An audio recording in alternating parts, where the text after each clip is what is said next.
ஓசியா 2 சொல்லப்பட்டிருக்கிற 3 காரியம்.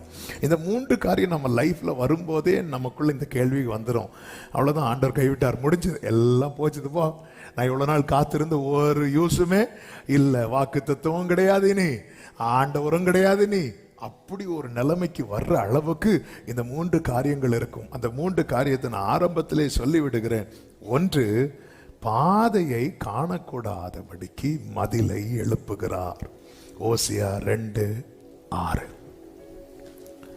பாதையை காணக்கூடாது, அவரே அடைக்கிறார். இரண்டாவது, வெறுமையாக்குகிறார். ஓசியா 2:9. மூன்றாவது, வனாந்திரத்தில் கொண்டு வருகிறார். ஓசியா 2:14. இந்த 3ல ஒன்னே போதும், மொத்தத்துல போதும்னு வைக்கிறதுக்கு. ஹல்லேலூயா.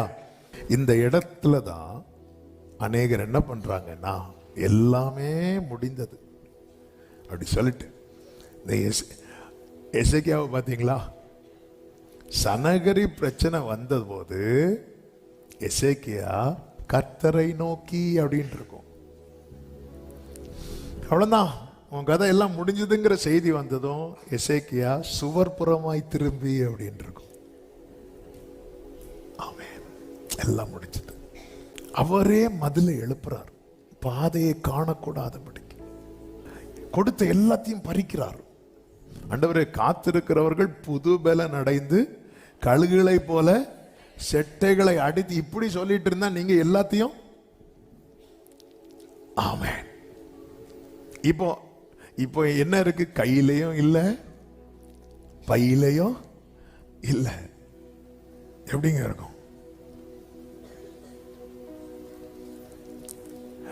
அடுத்து பாருங்க, அவர் பேசி பேசி எங்க கொண்டு வந்து விட்டுறாரு?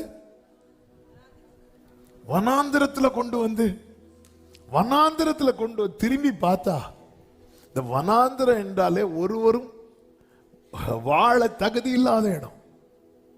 இப்படிப்பட்ட சூழ்நிலை வரும்போது நம்முடைய மனநிலைமை எப்படி இருக்கும்? இப்படிப்பட்ட சூழ்நிலை வரும்போதுதான் இங்க சொல்றாங்கல்ல, தேவன் நமக்கு இப்படி செய்தது என்ன? வாக்குத்தத்தம் அவ்வளவுதான், ஒளிந்து போயிட்டா. கர்த்தர் என்னை கைவிட்டாரோன்னு டவுட் வந்தா கூட பரவாயில்ல, கைவிட்டார், அவ்வளவுதான், முடிஞ்சது. இஸ்ரவேல் ஜனங்கள் சொன்னார்கள் அல்லவா, இந்த வனாந்திரத்தில் சாகும்படியா எங்களை கொண்டு வந்தாய்.